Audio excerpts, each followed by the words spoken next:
नमस्कार, एमएच1 प्राइम में आप सभी का स्वागत है। मैं हूं आपके साथ वरुण गोयल।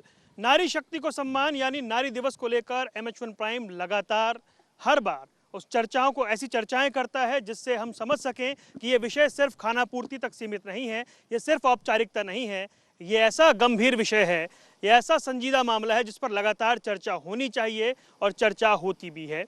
उसी कड़ी में आज हम चर्चा करने जा रहे हैं नारी दिवस पर, अंतर्राष्ट्रीय महिला दिवस पर। ये जानने की कोशिश कर रहे हैं कि क्या हालात बदले हैं, क्या परिस्थितियां बदली हैं या फिर हम वहीं के वहीं खड़े हैं। महिला सशक्तिकरण की बात होती है, महिला सुरक्षा की बात होती है, स्वावलंबन की बात होती है, लेकिन परिस्थितियां क्या बदली हैं। भारत में आधी आबादी यानी वो महिलाएं, क्या उनको उनके हक मिल रहे हैं। हम एक चीज़ देख रहे हैं कि शिक्षा का स्तर बढ़ रहा है, विमेन एम्पावरमेंट बढ़ रहा है, अवेयरनेस बढ़ रही है, लेकिन अपराध नहीं थम रहे हैं। आखिर ऐसा क्यों है? क्या ये पूरे विश्व की समस्या है? और अगर है तो ये बदलेगा कैसे? ये बहुत बड़ा सवाल है। पैनल हमारे साथ मौजूद है, एक बड़ा पैनल जिस पर हम चर्चा करेंगे। चारू प्रज्ञा हमारे साथ मौजूद हैं, भारतीय जनता पार्टी की प्रवक्ता हैं, टीवी पर अक्सर आप उन्हें देखते हैं और पेशे से लॉयर हैं। आपका बहुत बहुत स्वागत है। राधिका खेड़ा हमारे साथ मौजूद हैं, कांग्रेस का मीडिया का जिम्मा वो संभालती हैं, अक्सर उन्हें भी आप चर्चाओं में देखते हैं। राधिका जी, आपका भी बहुत बहुत स्वागत है। हमारे साथ डॉक्टर राजश्री सिंह हैं, आईजी हैं, आईपीएस हैं हरियाणा से और चर्चित नाम है, और हम ये कह सकते हैं कि मिजाज से वो कवियत्री हैं, लेकिन एक बड़ा जिम्मा उनके पास है। हमारे साथ उर्वशी अग्रवाल हैं, प्रसिद्ध कवियत्री हैं। आप सभी का बहुत बहुत स्वागत है। सबसे पहले चारू, मैं आप ही से शुरू करना चाहूँगा। विमेन एम्पावरमेंट बढ़ रहा है, अवेयरनेस बढ़ रही है, एजुकेशन के साथ बढ़ रही है, क्राइम कम नहीं हो रहे हैं, क्यों? देखिए, क्राइम को आप आइसोलेशन में ना देखकर ये देखिए कि हमारे देश में जनसंख्या और क्राइम का रेशो क्या है।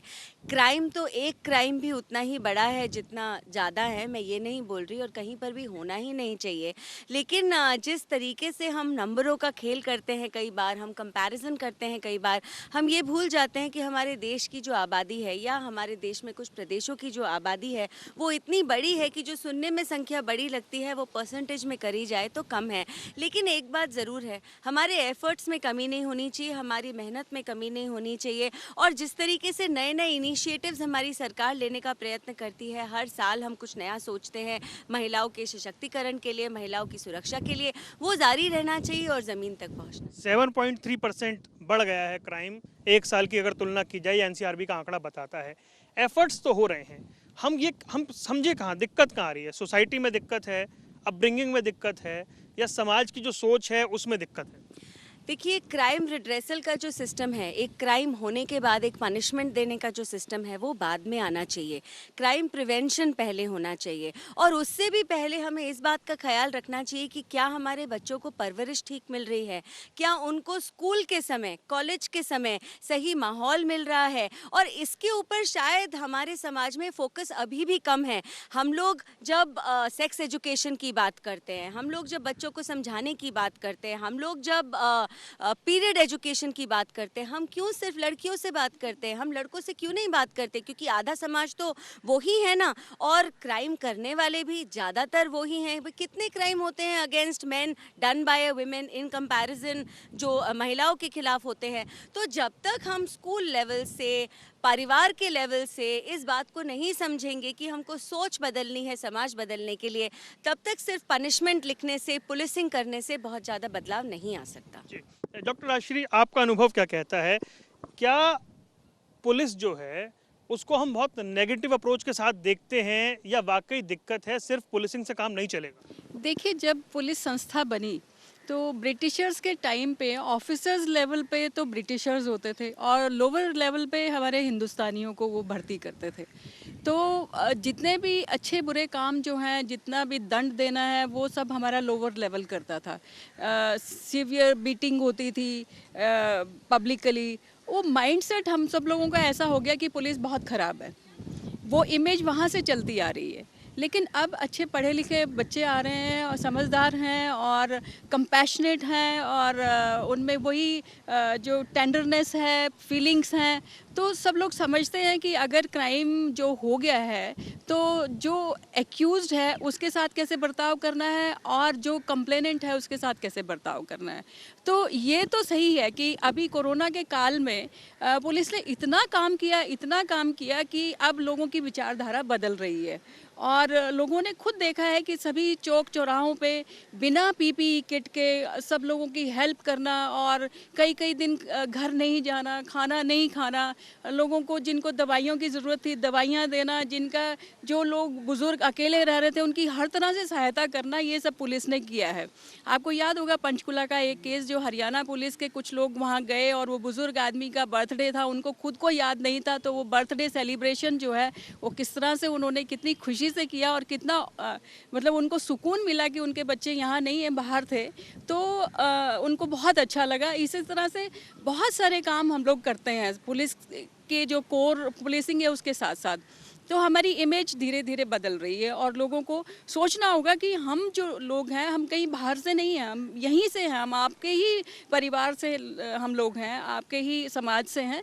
तो इस बारे में थोड़ा सा सोचना पड़ेगा और सब लोगों को एक उसी नज़रिए से देखना पड़ेगा कि इंसान हम लोग भी हैं। जब जब महिला सशक्तिकरण की बात होती है, कोई एक ऐसा वाकया होता है जो वाकई पूरी तरीके से आदमी को डरा देता है, हतोत्साहित कर देता है। एक आयशा का मामला अभी अभी आया है, उसने सुसाइड किया है, लेकिन जो कुछ उसने कहा वो वाकई आईना है और ये सच्चाई है कि हमारे देश में ऐसा हो रहा है। बदलाव कैसे होगा? देखिए, हम देश की आधी आबादी है और हमें हमारा पूरा हक मिलना बहुत ज़रूरी है। जब नारी के अंदर है शक्ति सारी, तो क्यों बन के जिए वो बेचारी। और ये हर तरीके से बदलाव लाने की ज़रूरत है। जैसे चारू जी ने कहा, हमारे को अपने घर के अंदर बदलाव लाने की ज़रूरत है, मानसिकता के अंदर।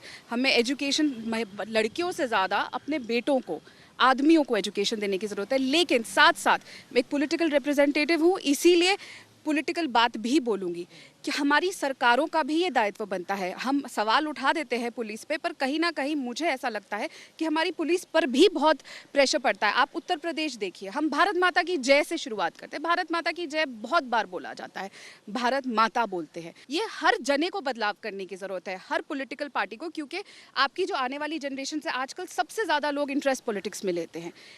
खास करके जब से ये 1 साल में लॉकडाउन हुआ है तो न्यूज़ तो लोगों ने सबसे ज़्यादा देखी है। तो इस समय पे जो आपके पॉलिटिकल रिप्रेजेंटेटिव्स हैं उनको अपनी वाणी पे लगाम देने की बहुत ज़्यादा। लेकिन जब हम फिर, क्योंकि मामला पॉलिटिक्स में आके फंस जाता है, आपने यूपी की बात की, लोग आपसे राजस्थान की बात करेंगे। सॉल्यूशन क्या है? सोल्यूशन देखिए, अब यही यूपी की बात करते हैं या आप राजस्थान की भी बात करते हैं, हमने क्या बदलाव की ज़रूरत है। आपने देखा किस तरीके से प्रियंका जी उत्तर प्रदेश में थी, वो एक रैली को संबोधित कर रही थी, एक महिला आई राजस्थान की कि उसको न्याय नहीं मिल रहा। वही प्रियंका जी उनको अलग लेकर गई, बात करी उस लड़की से, उस लड़की की जो प्रॉब्लम थी वो मुख्यमंत्री तक पहुंचाने का काम किया और उसको हल भी मिला। कलेक्टिवली सबको, जैसे मैंने कहा हम आधी आबादी हैं, आप हमारा पूरा हक तो छोड़िए, आधा हक ही दे दीजिए। ऐसा नहीं होना चाहिए कि एक लड़की के साथ जब कुछ अन्याय होता है, आप देखेंगे उत्तर प्रदेश में भी, तो उनके माँ बाप को मार दिया जाता है, फैमिली को मार दिया जाता है, आवाज़ उठती है तो उसे दबा दिया जाता है। कहीं ना कहीं मैं समझती हूँ कि चाहे हमारी पुलिस भी हो, उनको भी आगे आके ऐसा डिसीजन लेना पड़ेगा कि ऐसे मामलों पे और किसी भी मामले में राजनेताओं का प्रेशर नहीं एक्सेप्ट करना चाहिए। ठीक है। मैम, एक कवि के लिहाज से आपको क्या लगता है कि ये जो परिस्थिति अभी बनी हुई है, क्या सोचती हैं आप, क्या आपके जहन में है? देखिए, महिलाओं का जो शोषण हो रहा है वो आप सभी को मालूम है, जैसा कि अभी मैडम ने कहा, और कवि तो सिर्फ अपनी कविता के द्वारा ही ये सब कुछ बता सकता है। तो मैं तो ये सारे विचार अपनी कविताओं में जो लेकर आई हूँ उसके द्वारा मैं आपको बता सकती हूँ कि कवि के दिमाग में क्या चलता है। तो सबसे पहले आज एक अच्छी बात, यानी कि मैं एक दोहे से शुरुआत करती हूँ कि गूंगी बहरी आंधेरी घर की हर दीवार, गूंगी बहरी आंधेरी घर की हर दीवार, कहना सुनना चीखना रोना है बेकार। ये घर में ही नहीं, ये बातें बाहर भी लागू होती हैं। अगर ये सब कुछ नहीं हो रहा होता तो महिलाओं का शोषण ना हो रहा होता, जबकि मेरे विचार से ये है। तो मैं कहना चाहती हूँ कि जो लोग भी औरत को कमज़ोर बनाते हैं, जो लोग भी औरत को कमज़ोर बनाते हैं, कुदरत के तवाज़ुन पर वो जुल्म ही ढाते हैं। क्या उनका भला कीजिए उर्वी ये बताना, तो एक पल जो हंसाते हैं हर पल वो रुलाते हैं, एक पल जो हंसाते हैं हर पल वो रुलाते हैं। यहाँ आज अच्छी बातें भी हम करते हैं। आज कृष्ण पक्ष की सप्तमी के दिन शबरी का जन्मदिन होता है। शबरी एक महिला होती है, तो उनकी भक्ति मैं अपने कुछ दोहों से पेश करना चाहती हूँ, अगर आप आज्ञा दे तो। मैं कहना चाहती हूँ कि मैं शबरी हूँ राम की चखती रहती बेर, मैं शबरी हूँ राम की चखती रहती बेर, तकती रहती रास्ता, हुई कहाँ पर देर। रोज बुहारे रास्ता, जाने कितने मील। शबरी आंखों से चुने, कांटे जैसे कील। शबरी के जिस रास्ते पर बोले था काग, वही कटीला रास्ता बन जाता था बाग। तो मैं एक कविता आपको सुनाना चाहती हूँ महिला शक्ति की तरफ से। जब एक महिला, एक बेटी, बहन, बहू और माँ होती है तो एक कविता छोटी सी पेश करना चाहती हूँ कि आसान नहीं होता एक बेटी होना। आसान नहीं होता एक बेटी होना। बेटी होने के लिए समझदार और संस्कारी होना पड़ता है। बेटी होने के लिए समझदार और संस्कारी होना पड़ता है। जन्म देने के लिए माता पिता का आभारी होना पड़ता है। आसान कहाँ होता है एक पत्नी होना। आसान कहाँ होता है एक पत्नी होना। पत्नी होने के लिए सहनशील होना पड़ता है। कभी कभी तो मीठी और कभी कभी बहुत खारी झील होना पड़ता है। आसान नहीं होता एक बहन होना। आसान नहीं होता एक बहन होना। बहन होने के लिए होशियार होना पड़ता है। एक बहन को माँ की ही तरह समझदार होना पड़ता है, जिम्मेदार होना पड़ता है। और आसान नहीं होता एक घर की बहू होना। आसान नहीं होता एक घर की बहू बनना। बहू बनने के लिए सर्वगुण संपन्न होना पड़ता है। कांटों भरी गृहस्थी में मधुबन होना पड़ता है। आसान नहीं होता एक भाभी होना। आसान नहीं होता एक भाभी होना। भाभी होने के लिए कभी माँ तो कभी बहन तो कभी सहेली बनना पड़ता है। घर में सभी के लिए एक आसान सी पहेली बनना पड़ता है। सबसे अहम और सबसे जरूरी, बिल्कुल आसान नहीं होता एक माँ बनना। माँ बनने के लिए उंगलियों को चम्मच, हथेलियों को तश्तरी होना पड़ता है। माँ बनने के लिए, माँ बनना आसान नहीं होता साहेब। माँ बनने के लिए स्त्री होना पड़ता है और स्त्री होना बिल्कुल आसान नहीं होता। और ये सभी स्त्रियां आज आपके सामने खड़ी हैं। इनमें हमारी माँ भी है, बहन भी हैं, बहू भी हैं और पत्नी भी है। मैं सब कुछ हूँ। चारों, मैं उस विषय पे वापस आना चाह रहा हूँ। क्या कोई जब महिला के खिलाफ अपराध होता है, क्या हम सिर्फ पॉलिटिकल गोल करते हैं? पॉलिटिकल गोल्स बहुत होते हैं वरुण, और अगर आज कोई और दिन होता ना तो मैं भी बहुत सारे पॉलिटिकल अटैक्स करती। मैं भी बहुत सारे एनसीआरबी के आंकड़े निकालती। मैं राजस्थान के बारे में बताती, मैं महाराष्ट्र के बारे में बताती। लेकिन क्योंकि आज ऐसा दिन है, मैं पॉलिटिकल आंकड़ों पे बात नहीं करना चाहती। मैं ज़मीनी हकीकत पे बात करना चाहती हूँ। कुछ समस्या हमारे समाज में है जो बचपन की नहीं, आज में ज़्यादा हमको परेशानी देती हैं। सबसे बड़ी समस्या है विक्टिम शेमिंग की। ऐसा क्यों होता है कि जब भी कोई अपराध होता है किसी महिला के खिलाफ, आधा समाज बैठकर ये ढूंढने लगता है कि इस महिला ने क्या गलती करी, इस महिला में क्या कमी थी, ये यहाँ क्यों गई थी, इसने ये क्यों पहना था, ये किससे बात कर रही थी, ये किससे मिली थी। तो ये जो विक्टिम शेमिंग हमारे समाज में कई बार होती है और जब जब होती है वो सुनकर बहुत दुख होता है। तो ये सब देखने के बाद मुझको लगता है कि समाज में ओवरऑल हमको चेंज लाने की ज़रूरत है। हम पुलिस की बात करते हैं। अभी हमारे साथ जो पुलिस की सीनियर अधिकारी हैं मैम, वो ये बोल रही थी कि पुलिस भी तो इस समाज से ही आती है। और पुलिस के ऊपर एक जिम्मेदारी और होती है। सिर्फ पुलिस को किसी को अरेस्ट करके जेल में बिठा देना काम नहीं होता। एक चार्जशीट फाइल करनी होती है जिसमें इतना एविडेंस होना चाहिए कि कोर्ट उनको कन्विक्ट करे। क्या होता है अगर कोर्ट किसी को कन्विक्ट करता है, ह्यूमन राइट्स वाले इतने आके खड़े हो जाते हैं कि पुलिस की ज़मीन पे करी हुई आधी से ज़्यादा मेहनत मिट्टी में मिला दी जाती है। क्या ह्यूमन राइट्स वालों को पुलिस के ह्यूमन राइट्स याद आते हैं? कभी उनको ये समझ में आता है कि ह्यूमन राइट्स तो दोनों तरफ होते हैं ना। जो पीड़ित मरी है या जिसके साथ शोषण हुआ है उसके कोई ह्यूमन राइट्स नहीं है, उसके लिए कितने लोग खड़े होते हैं। तो एक ये विक्टिम शेमिंग की बात, एक ये unnecessary interference of human right activist, जो मेरा मानना ये है कि अपने 15 सेकेंड ऑफ फेम के लिए आकर कुछ भी बोलते हैं, जो सबको पता है गुनाहगार है उसका साथ देते हैं। मैं खुद एक वकील हूँ। बहुत लोग मुझको ये बोलते हैं कि आपने तो पढ़ाई करी है, आपको सिखाया गया है कि रिप्रेजेंटेशन मिलना चाहिए, आगे जज की मर्जी। पर मैं ये बोलती हूँ मैं वकील हूँ, उससे पहले एक समाज का हिस्सा हूँ ना। जब मुझे पहले से पता है कोई टेररिस्ट है, मुझे पहले से पता है कोई रेपिस्ट है, मुझे पहले से पता है कि कोई इतना खराब इंसान है कि उसको इंसान कहलाने का हक नहीं है, मैं क्यों उसको रिप्रेजेंट करूँ? रहने दो उसको, बिना रिप्रेजेंटेशन के बैठे रहने दो उसको जेल में। क्या बुराई है ये करने में? लेकिन हम जिस तरह की बातें अभी कर रहे हैं, क्या ये थोड़ा सा भी आसान हुआ है? जो एक विक्टिम है उसको पहले पुलिस के पास जाना, पुलिस से मामले को कोर्ट तक लेकर जाना, मतलब उसके सम्मान को बार बार ठेस पहुंचती है। क्या उसके लिए आसान है? ऐसी कोई व्यवस्था हम बना पा रहे हैं क्या? देखिए, व्यवस्था हम बिल्कुल बना पा रहे हैं, क्योंकि अगर आप आज का समय ये देखिए, हर पुलिस स्टेशन में एक महिला अधिकारी बैठी होती है जो महिलाओं से बात करती है। थोड़ी सी तो उनको तसल्ली होगी ये देख के कि एक महिला बैठी है, मैं इससे बात कर सकती हूँ, मैं अपनी रिपोर्ट इनको जाके लिखवा सकती हूँ। हमारे पेट्रोलिंग वैन्स में अब महिला पीसीआर होने लगी हैं। महिला पीसीआर होने से भी बहुत सहारा मिलता है। उसके बाद उत्तर प्रदेश में जिस तरीके से बहुत सारे मूवमेंट्स चलाए गए कि महिलाओं को सुरक्षित फील हो, चाहे वो इस बात का ध्यान रखना हो कि एक चीज़ होती है जिसको बोलते हैं वील्ड सेक्सिज्म, जो दिखाई नहीं देता, जो हमको ऐसा लगता है कि ये तो कोई इंसल्ट नहीं थी, ये लड़की बुरा मान के क्यों बैठ गई, पर वही छोटी छोटी चीज़ें रोज़ रोज़ सुनकर बड़ी हो जाती हैं। तो कोई पीछे से आवाज़ देता है एक लड़की को या कुछ अपशब्द बोलता है, लड़की को क्या सिखाया जाता है? अरे बेटा इग्नोर कर, तेज़ चल के वहाँ से आगे निकल जा, कहीं और चले जा। लेकिन अब इन चीज़ों में धीरे धीरे बदलाव आ रहा है। महिलाओं को समझ में आता है कि आप आवाज़ उठा सकती हैं, आप उठाएंगी तो हो सकता है ये 2 आदमी बहुत ख़राब हों, लेकिन 20 आपके साथ खड़े होंगे जो आपके साथ आपके लिए आवाज़ उठाएंगे। ये जो कहा जाता है ना कि घूर ही तो रहा था, कुछ कहा तो नहीं, इग्नोर करो, उसकी हिम्मत बढ़ेगी, फिर वो कल घूर रहा था, कल को फिर वो हाथ भी पकड़ेगा। क्यों करो इग्नोर? नहीं करना चाहिए इग्नोर। और सिर्फ अपने लिए इग्नोर मत करिए, अपने साथ अपनी हर बहनों के लिए इग्नोर मत करिए। आप आज आवाज़ उठाएंगी, किसी और को हिम्मत मिलेगी। आप आज आवाज़ उठाएंगी, वो आदमी शायद कल चुप बैठ जाए। रश्मि जी, जो जो जो पुलिस को लेकर इतनी बात हो रही है, ये बड़ा सवाल है कि पुलिस के पास जब मामला लेकर जाएं तो लेकर कैसे जाएं? क्या छोटे मामले को रफा दफा करने की टेंडेंसी है, या फिर जो जो गंभीरता इसमें, कई बार जो बात अभी चारू कह रही थी कि लड़की की गलती होगी, लड़की ने कुछ किया होगा, लड़की ने कोई पहल की होगी, इस तरह के सवाल, मतलब जो विक्टिम है उसी कटघरे में खड़ा करने की एक मानसिकता है।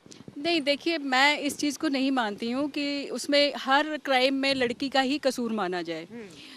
जीने का अधिकार सभी को है, सभी को स्वतंत्रता है, कुछ भी पहनने की, खाने की और घूमने की।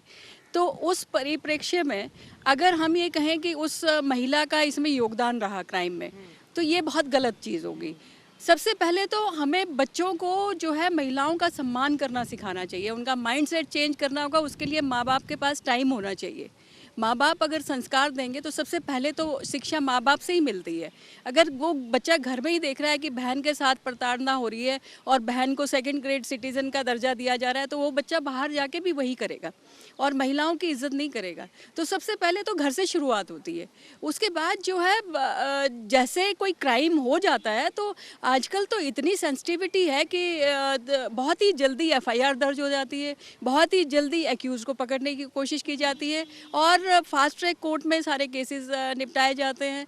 तो ये सब चीज़ें तो हो रही हैं। तो और क्राइम बढ़ क्यों रहा है? फिर भी आंकड़ा तो बता रहा है क्राइम बढ़ रहा है। आंकड़ा इसलिए बढ़ रहा है कि पहले जो है वो इस चीज़ को बहुत शेमफुल माना जाता था और लड़कियों को दबा दिया जाता था, कंप्लेंट नहीं करती थी। अब जो है वो जागरूक हो गई हैं, वो अपने अधिकारों के लिए लड़ना जानती हैं और सशक्त फील करती हैं कि अगर पेरेंट्स साथ नहीं देंगे, सोसाइटी साथ नहीं देगी, तो भी मैं जाके कंप्लेंट कर सकती हूँ। आप आज देखिए कि डोमेस्टिक वायलेंस के केसेस भी बहुत ज़्यादा बढ़ रहे हैं, फैमिली कोर्ट्स में भी बहुत सारा रश है। तो वो इसीलिए कि महिलाओं को अपना अधिकार पता चल गया है और उनको बोलने का जो एक तजुर्बा हो गया, एक आज़ादी जो मिल गई है, वो उसको पता चल गया है उसको अपने अधिकारों का। पहले दबा दिया जाता था, अब दबती नहीं है। लेकिन फिर भी मैं ये कहना चाहूँगी कि आज भी गाँव में हालत बहुत ज़्यादा सुधार की तरफ नहीं है और इस बारे में मेरी एक कविता भी है। वो मैं सशक्त हूँ और बाकी पढ़ी लिखी लड़कियाँ जो शहरों में रहती हैं वो सशक्त हैं, लेकिन ग्रामीण महिला का क्या? वो आज भी अशक्त फील करती है। मेरी खुद की एक कविता है। एक महिला हाँफती सी कांपती सी, कौन है ये डरी डरी सी महिला? लगती तो पढ़ी लिखी है, सीधी सी तो है, ये कोमल सी कसमसाती संस्कारों की बेड़ियों में बनी घर की 5वीं अदृश्य दीवार सी। बहुत बड़ा रोल होता है महिला का। वो सारे काम करती है, सारे घर को संभाल के रखती है, लेकिन उसको कभी क्रेडिट नहीं दिया जाता, उल्टा डिस्क्रेडिट किया जाता है। तो वो अदृश्य दीवार है, अगर वो अदृश्य दीवार ढह जाए तो घर घर नहीं होता है। सताई सी लगती है, ये कौन है अपनी पहचान बनाने की कश्मकश में? लड़ी तो बहुत होगी अपने आप से, पराई देहरी को अपना के सबके अहम को सहलाया तो होगा। हस्बैंड का अहम, बच्चों का अहम, सास ससुर का अहम, ननंद का अहम, सबके अहम को सहलाते सहलाते पता नहीं खुद कहाँ पीछे रह जाती है। परिस्थितियों से कर लिया होगा समझौता शायद, सांसों में घुटन तो जरूर हुई होगी, त्याग के खुद को खुद ही सराहा होगा, कोई और तो क्रेडिट देने वाला नहीं है, खुद ही कहती होगी कि अरे मैंने इतना बढ़िया काम कर लिया, खुद ही पैट करती होगी अपने आप को। खामोश आंखों से आंसू बहाए तो होंगे, खुद को के अस्तित्व को सहलाने पे माँ बाप की परवरिश पर प्रश्न चिन्ह तो लगाए गए होंगे कि माँ बाप ने क्या सिखाया। तुम्हारे माँ बाप ने कुछ नहीं सिखाया, हमेशा हर लड़की को कहीं ना कहीं ये सुनना पड़ जाता है। चीत्कार तो किया होगा दिल ही दिल में, आहों सिसकियों से गला रूंधा तो होगा, पर अब शायद थक चुकी है हालातों से पगली, अपने आप को अब अपना ना सकी। जब हम अपने प्रेस्टीज इशू को, अपने प्रेस्टीज को संभाल के रखेंगे, खुद को खुद ही सराहना पड़ेगा और तभी कोई आपको सराहेगा। जब आप, आजकल सेल्फ प्रोजेक्शन का ज़माना है, जब तक आप खुद को अप्रिशिएट नहीं करेंगे दूसरा कोई नहीं करेगा। तो अपना ना सकी, अपने ही अहम को मरहम लगा ना सकी, पर थकना नहीं चाहिए था, थमना नहीं चाहिए था, बिखरना नहीं चाहिए था, लड़ना चाहिए था एक वीरांगना की तरह। कहानी काफ़ी सुनी सुनी सी है, अरे याद आया ये औरत और कोई नहीं, ये औरत और कोई नहीं, हमारी माँ है, बहन है, बेटी है, पत्नी है, संबोधन अलग अलग हैं, कहानी एक सी है। राधिका, मैं एक सवाल पर आपसे आ रहा हूँ कि हम जो ये आंकड़े देख रहे हैं उसमें एक बात समझ आ रही है कि सिर्फ रूरल एरिया नहीं, रिमोट एरिया नहीं, जहाँ लिटरेसी रेट बहुत हाई है वहाँ भी क्राइम हो रहा है, बराबर क्राइम हो रहा है। तो किसको चेंज करने की ज़रूरत है? मेल डोमिनेटेड सोसाइटी को बदलने की ज़रूरत है?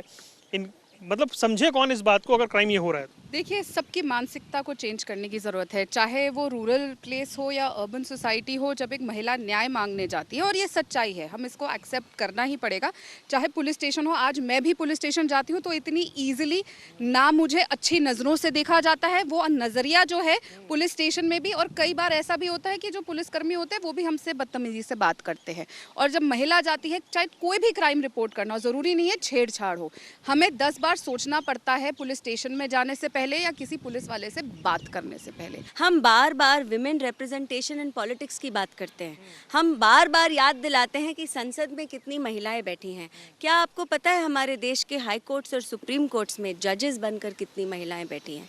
6% भी नहीं है, 6% भी नहीं है, और हम कहते हैं आधी आबादी महिलाओं की है। तो समझ कहाँ से आएगी? चाहे आप पुलिस की बात करें, आप जुडिशरी की बात करें, आप समाज में रहने वाले बाकी लोगों की बात करें, आप कभी किसी टैक्सी ड्राइवर पे उंगली उठाते हैं। लेकिन जिस तरीके से आजकल मूवमेंट चल भी रहे थे कि हमारी मर्जी है, हम एक ग्लास को आधा भरा देखें आधा खाली देखें, मैं उसको भरा देखना चाहती हूँ, क्योंकि फिर मुझे इंस्पिरेशन मिलता है हम उसमें और पानी कैसे ऐड कर सकें। तो जिस तरीके से आजकल आपने देखा होगा उबर ड्राइवर अपने टैक्सी के पीछे लिखते हैं this cab is safe for women, मुझे पढ़ के खुशी होती है, क्योंकि वो आदमी इस बात की जिम्मेदारी लेता है कि मेरी टैक्सी में अगर कोई महिला बैठेगी उसके साथ कोई गलत हरकत नहीं होगी, मैं जिम्मेदारी लेता हूँ। बहुत बार हम इस तरीके की मूवमेंट्स देखते हैं कि कहीं आप मॉल में जाएँ, कहीं पर जाएँ, कोई भी आकर आपको एक वहाँ का चाहे गार्ड हो या कोई महिला गार्ड हो, वो आके आपको पूछते हैं आपको कोई परेशानी तो नहीं है तो आप हमको बताइए, हम आपका ध्यान रखेंगे। तो जो ये छोटे छोटे मूवमेंट शुरू हुए हैं इनको हमको जोड़ना पड़ेगा, और हर चीज़ हम पुलिस के ऊपर नहीं डाल सकते। आप देखिए ना, पॉपुलेशन टू पुलिस रेशो क्या है।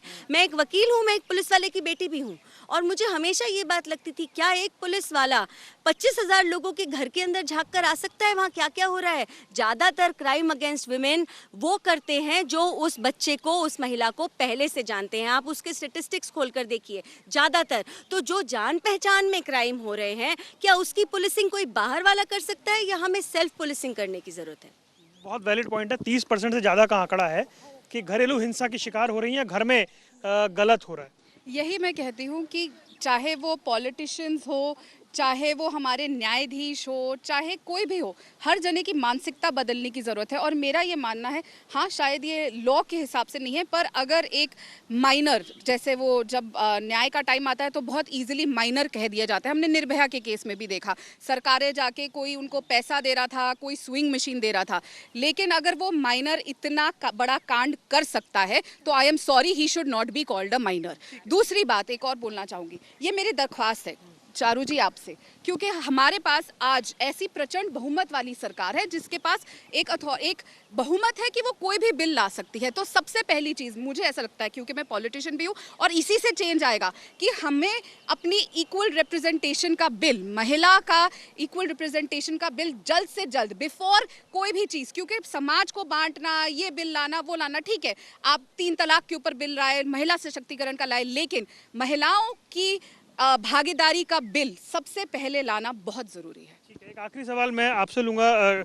मैम एक चीज़ बताइए, पिछले साल निर्भया के दोषियों को फांसी हुई, क्या डर बना समाज में?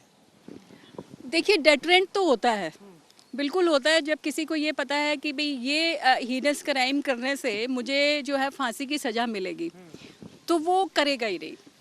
ये एक एग्जाम्पलरी जो है पनिशमेंट दिया गया था। और जो माइनर क्रिमिनल्स हैं, इतना हार्डकोर क्रिमिनल है, जैसे निर्भया के केस में एक माइनर को छोड़ दिया, उसका नाम भी किसी को नहीं पता और निर्भया का नाम सबको पता है। तो बदनामी एक तरह से जो है वो सोशल बायस जो है वो इसलिए क्रिएट हुआ कि कुछ लोग जो है वो कहते हैं कि माइनर है, माइनर को सज़ा नहीं होनी चाहिए। अरे भाई, इतना बड़ा उसने कांड कर दिया और सबसे ज़्यादा हीनस एक्ट उसने किया, तो उसको आप बच्चा कैसे कह सकते हैं?